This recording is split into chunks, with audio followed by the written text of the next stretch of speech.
So right now we're circling La Vista area.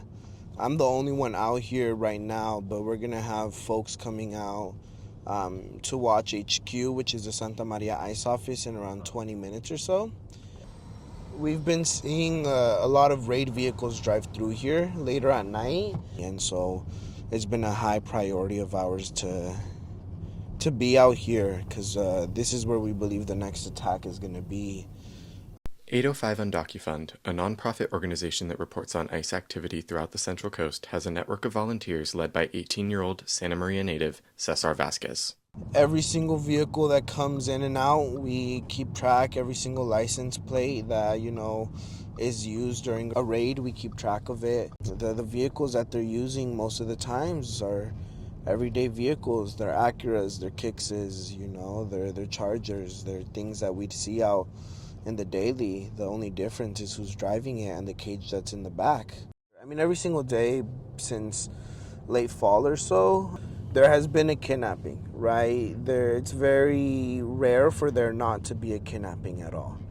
On April 1st, Mustang News met 805 Undocuund volunteers at the Santa Barbara County Jail in Santa Maria and witnessed a person being detained by ICE agents.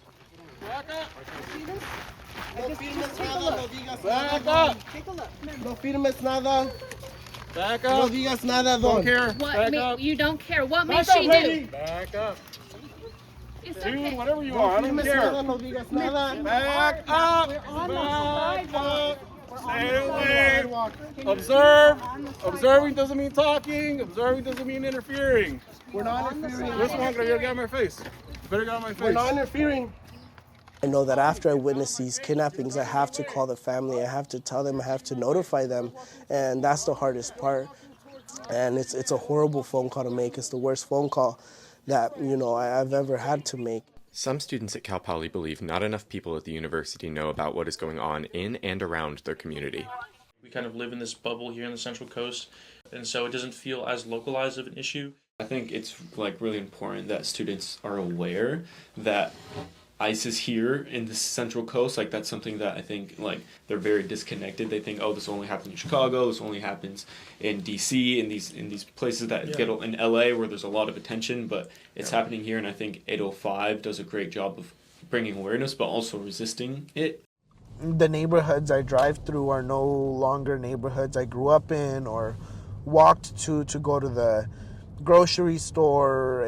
They're neighborhoods where someone has been taken. They're neighborhoods where it's a home that I'll visit to drop off a check or to drop off food, or it's a home where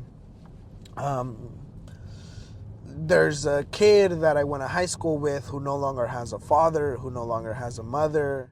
Every single street in Santa Maria now carries a trauma that I'll never be able to shake. I'll never be able to just let go of. Hearing these stories has pushed some Cal Poly student organizations like Students for Justice in Palestine to get involved with 805 Undocuund through mutual fundraising events. I think it's really important for people to understand that whatever capacity they can, they should engage in work like this that really brings attention to topics that they're passionate about. It can start by whatever, posting an infographic for something, but it can't end there. That can't be the extent of your work. For volunteers with 805 Undocuund, that work often starts with simply showing up.